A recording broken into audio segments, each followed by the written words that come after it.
Good morning at class. Let's do numerical 1 to 10 of chapter number 2 physical quantities and measurement.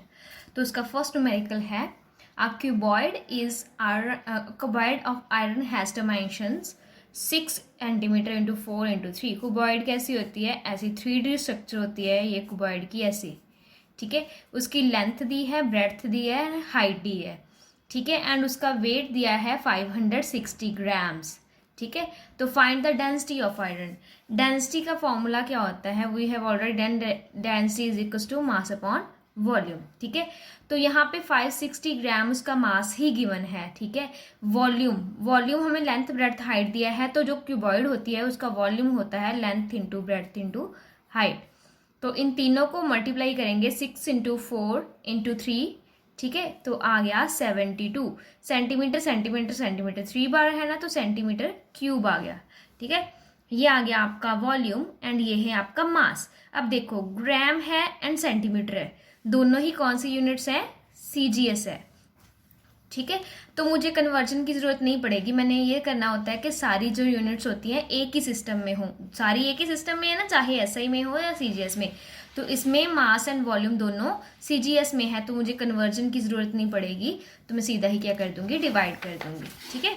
बस सीधा ही division करनी है and जो answer आएगा वो भी ग्राम पर सेंटीमीटर क्यूब में आएगा, ठीक है. Second numerical is 1 litre pack of cooking oil way 920 grams. अब देखो 1 लीटर है, तो 1 लीटर क्या होता है? वॉल्यूम, ठीक है. वेट दिया है, दिस इज मास. वेट नहीं है, मास ही है. ग्राम्स किलोग्राम्स में मास ही गिवन होता है, ठीक है. Calculate the density of cooking oil, ठीक है. Express the answer in kilogram पर मीटर क्यूब. अब देखो ये वॉल्यूम है, ये मास है. सीधा डेंसिटी का फॉर्मूला मास अपॉन वॉल्यूम होता है, लेकिन उन्होंने कंडीशन क्या दी है कि आपने किलोग्राम पर मीटर क्यूब में लिखना है आंसर, ठीक है. तो 1 मिलीलीटर क्या होता है? 1 सेंटीमीटर क्यूब, ठीक है. अगर हमने सेंटीमीटर को यहाँ पे मिलीमीटर की जगह पे अगर लीटर करना हो, तो 1 मिलीलीटर को लीटर में रिप्लेस करेंगे तो डिवाइड बाय 1000 करेंगे, ठीक है. एंड 1 सेंटीमीटर क्यूब को अगर हमने 1 मीटर क्यूब में कन्वर्ट करना है, ठीक है. 1 सेंटीमीटर में कितने मीटर होते हैं? 100. लेकिन 1 सेंटीमीटर क्यूब में कितने मीटर क्यूब होंगे? 100 की भी क्यूब कर देनी है, ठीक है. तो दोनों तरफ से ऐसे आ गया is equal to metre cube upon 1 2 3 4 5 6 zeros आएंगी ना, क्योंकि 100 इंटू 100 इंटू 100, ठीक है. 3 जीरो से 3 जीरोज कैंसल, तो आ गया 1000 litre is equal to metre cube. जहाँ 1 लीटर में कितने मीटर क्यूब होते हैं? Divide by 1000. ये आ गया relation litre and metre cube में. अब 1 लीटर दिया है, 1 लीटर में को मैं क्या लिखूंगी? 1/1000 मीटर क्यूब, ठीक है. तो मेरे पास मास में दिया है, ग्राम्स में दिया है एंड किलोग्राम में कन्वर्ट करना है. जब मैंने 1 ग्राम को किलोग्राम में कन्वर्ट करना है तो डिवाइड बाय 1000 होता है, ठीक है. ये डायरेक्ट फॉर्मूला होता है, ठीक है.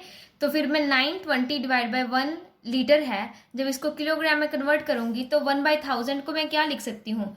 10 के पीछे 3 जीरोज है ना, 10⁻3, लेकिन नीचे है तो माइनस का साइन आ गया. यहाँ पे भी देखो, इसको 1 लीटर को मैं क्या लिखूंगी? 10⁻3 है, लेकिन माइनस आएगा क्योंकि नीचे है, तो ऊपर लेके जाऊंगी तो माइनस बन जाएगा. अब दोनों को 920 ग्राम 1 लीटर, ग्राम को कन्वर्ट किया, ग्राम की जगह पे किलोग्राम लिखा, तो नाल इंटू 10⁻³ मल्टीप्लाई कर दूंगी. सिमिलरली 1 लीटर को मीटर क्यूब में लिखना है तो 10⁻³ से ही मल्टीप्लाई कर दूंगी. जब इसको फर्दर सॉल्व करूंगी तो इससे ये कैंसिल हो गया. योर आंसर इज 920 किलोग्राम पर मीटर क्यूब. डायरेक्ट आ गया, ठीक है. तो याद क्या रखना है कि 1 किलोग्राम होता है 1000 ऑफ ग्राम, ठीक है. एंड 1 मिलीलीटर होता है सेंटीमीटर क्यूब के इक्वल, ठीक है. एंड 1 लीटर होता है 1000 ऑफ मिलीलीटर, ठीक है. एंड 1 मीटर होता है 100 ऑफ सेंटीमीटर. ये 3 कन्वर्जन्स इसमें यूज हुई हैं, तो वो आपने याद रखनी है, ठीक है. नेक्स्ट आ गया थर्ड न्यूमेरिकल. थर्ड न्यूमेरिकल में क्या है? एक रेडियस ऑफ स्फीयर गिवन है 2.5 सेंटीमीटर एंड वेट गिवन है. Find the density. Density find करनी है और आंसर लिखना है एसआई यूनिट में, ओके. रेडियस अगर 2.5 सेंटीमीटर है, इसको मैं मीटर में सीधा कन्वर्ट कर दूं तो क्या आएगा? 2.5 डिवाइड बाय 100 मीटर. अगर इसको मैं किलोग्राम में कन्वर्ट करूँ तो ये आ गया 540 डिवाइड बाई 1000 किलोग्राम, ये आ गया, सीधी कन्वर्जन कर दी मैंने। अब ये क्या है, रेडियस, एंड ये क्या है, मास। मास डेंसिटी का फॉर्मूला क्या होता है, मास अपॉन वॉल्यूम, लेकिन यहाँ पे तो रेडियस गिवन है, तो फिर मैंने इसका रेडियस को यूज करके वॉल्यूम निकालना है। वॉल्यूम ऑफ स्फीयर याद रखना है, वॉल्यूम ऑफ स्फीयर होता है 4/3 पाई आर क्यूब। 4/3 पाई की वैल्यू याद रखना 3.14 होती है, जहाँ 22/7 दोनों ही ठीक है, दोनों ही सही है, जो मल्टीप्लाई करो। एंड आर क्यूब मतलब 2.5 डिवाइड बाई जो 100 आपने किया है उसको 3 बार मल्टीप्लाई करना है, ठीक है। तो 2.5 divide by 100 into 2.5 divide by 100 into 2.5 divide by 100 3 times करना है। तो उसको कैलकुलेट करोगे तो आपका वॉल्यूम आ जाएगा, बाद में ये टर्म और जो वॉल्यूम आएगा मास डिवाइड बाय वॉल्यूम सीधा ही डिवाइड कर देना है, ठीक है। तो इन्होंने तब बाद में कन्वर्जन की है, हमने पहले ही कन्वर्ट कर दिया था, तो सीधा आपका जो आंसर है वो किलोग्राम पर मीटर क्यूब में आ जाएगा। Next is a hardwood cylinder of radius 2 centimetre. देखो रेडियस क्या है, सिलेंडर है अभी, ठीक है, रेडियस इतना दिया है, लेंथ इतनी दी है, वेट इतना दिया हुआ है। डेंसिटी किसमें निकालनी है, किलोग्राम पर मीटर क्यूब में। इसमें भी सेम करना है, पहले इसको किलोग्राम में कन्वर्ट कर लो, 800 डिवाइड बाई 1000 किलोग्राम, ठीक है। रेडियस को सेंटीमीटर में कन्वर्ट किया तो आ गया 2/100 मीटर। लेंथ को मीटर में कन्वर्ट किया तो आ गया 75/100 मीटर, ठीक है। ये आ गया रेडियस, ये आ गया लेंथ, और ये आ गया आपका मास। ये तीनों क्या आ गया, आपके एसआई यूनिट्स में आ गए। अब देखो, अब क्या है, मास ओवर वॉल्यूम, तो इन दोनों का यूज करके मैं सिलेंडर का वॉल्यूम निकालूंगी। सिलेंडर का वॉल्यूम होता है पाई आर स्क्वायर एल। पाई मतलब 3.14, जहाँ 22/7 दोनों ही वैल्यूज तो सही हैं, ठीक है। आर स्क्वायर, आर की वैल्यू कितनी है 2/100, उसको स्क्वायर कर दो। लेंथ कितनी है 75 डिवाइड बाई 100, ये सिंपल रखनी है। इनको मल्टीप्लाई करना है, आपका आंसर जो आएगा वो आएगा मीटर क्यूब में, सीधा ही आ जाएगा। जब मीटर क्यूब है, ये वाला को सीधा ही वॉल्यूम को सीधा ही से डिवाइड कर देना है। आपको कन्वर्जेंस आप पहले कर लो तो भी ठीक है, या पहले फॉर्मूला लगा दो तो आपका आंसर सेंटीमीटर क्यूब में आएगा, तो उसको बाद में कन्वर्ट कर लो, वो भी ठीक है, दोनों तरीके ठीक है। कन्वर्जन पहले कर लो या बाद में कर लो, both are the same things, ठीक है। नेक्स्ट न्यूमेरिकल आ गया, how many grams of hair oil can be poured into the bottle of 3000 ml capacity given that the density is this. अभी देखो उन्होंने क्या बोला है कि कितने ग्राम्स, ग्राम मतलब मैंने उसका मास निकालना है, कितने ग्राम। देखो मेरे पास एक बॉटल है, ठीक है, बॉटल में कितना आ सकता है, टोटल कितना आ सकता है 300 ml जो है वो ऑयल आ सकता है। ऑयल की डेंसिटी दी है इतनी है।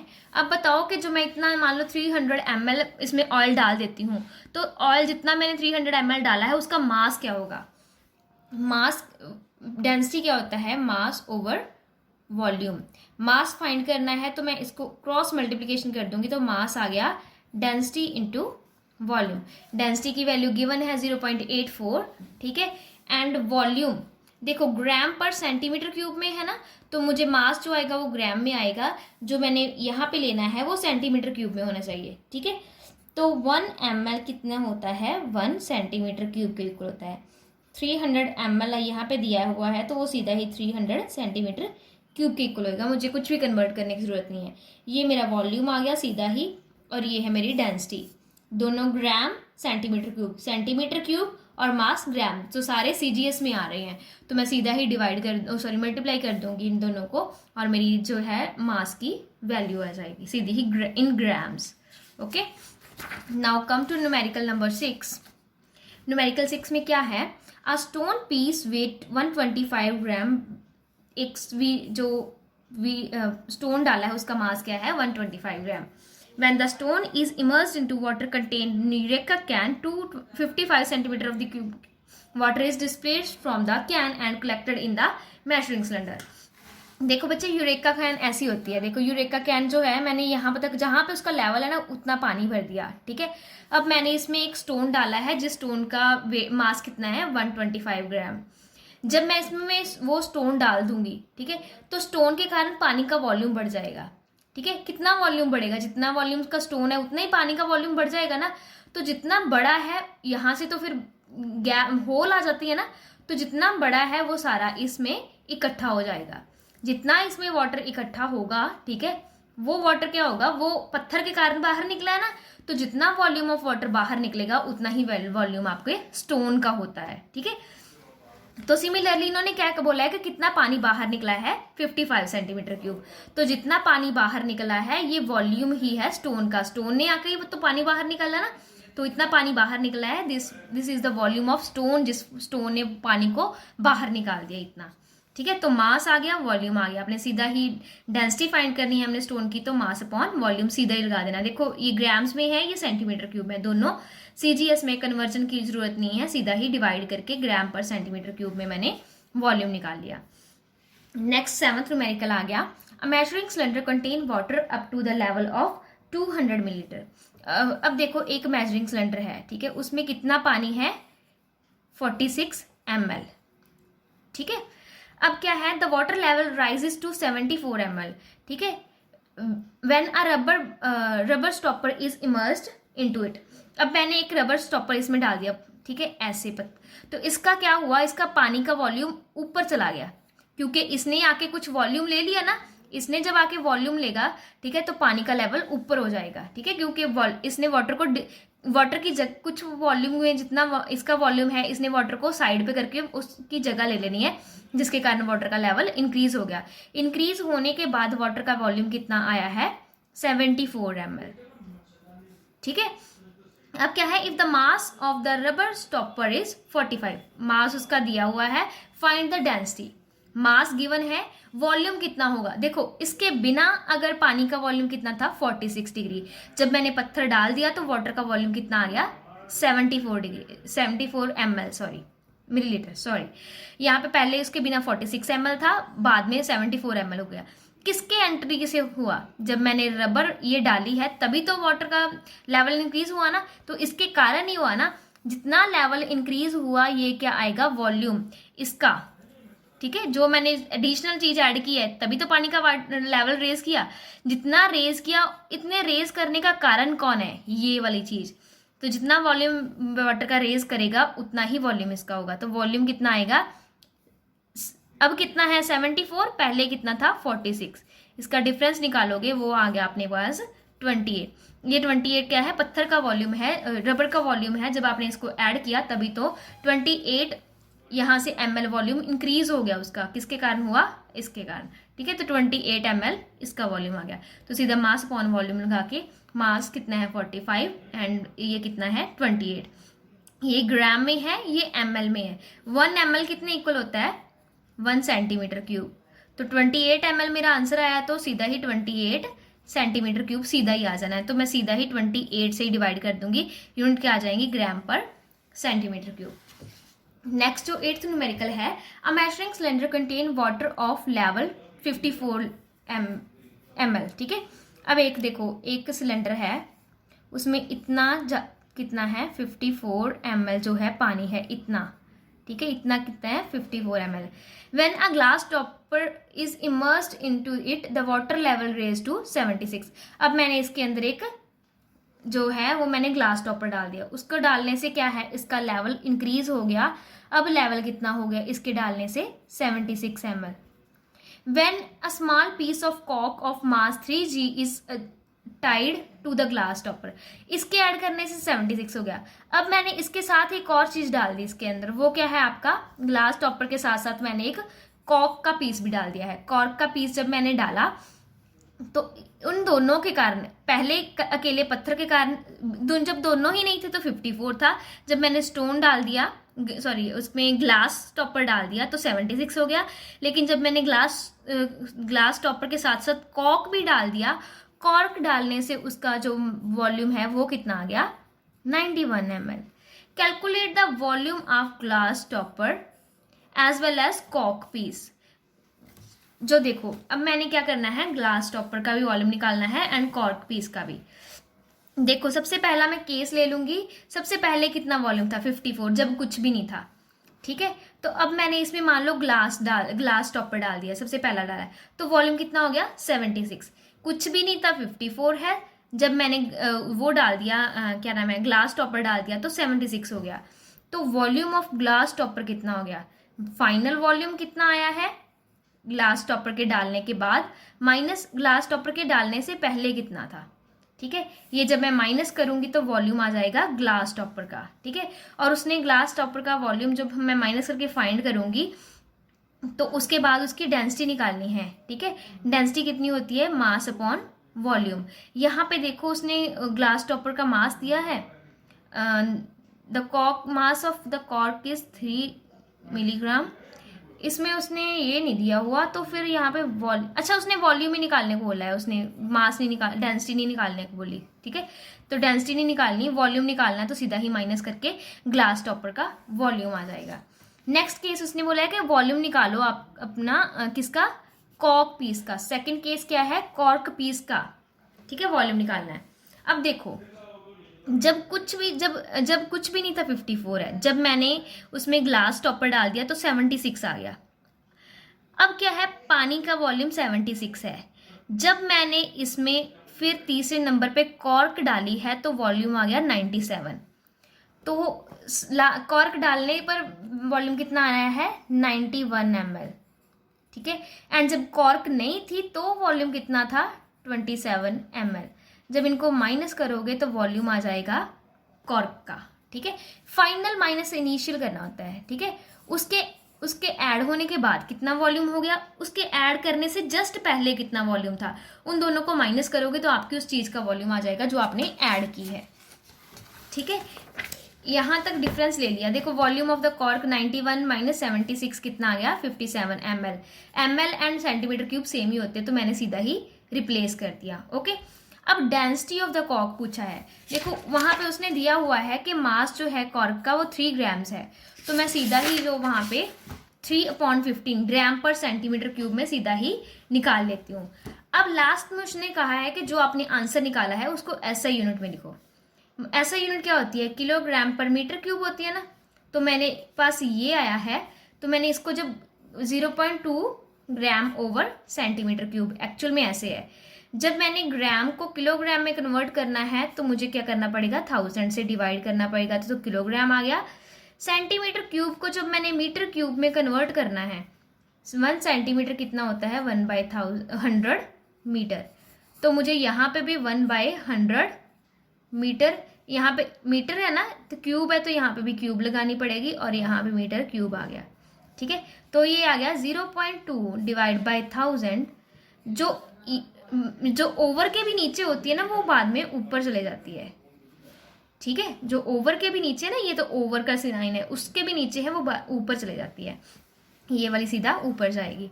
तो जब मैं इनको सॉल्व करेंगी 0.2 ओवर 1000 इंटू 10⁻³ है, 100⁻³ है, 100 इंटू 100 इंटू 100, 3 टाइम्स मल्टीप्लाई करोगे तो इतनी जीरोस आ जाएंगी। ठीक है, बाद में आप 0 से 0 कैंसिल करो तो इनको मल्टीप्लाई करो, आपका आंसर आएगा 200 ग्राम पर सेंटीमीटर क्यूब। अब आपका 9th न्यूमेरिकल है।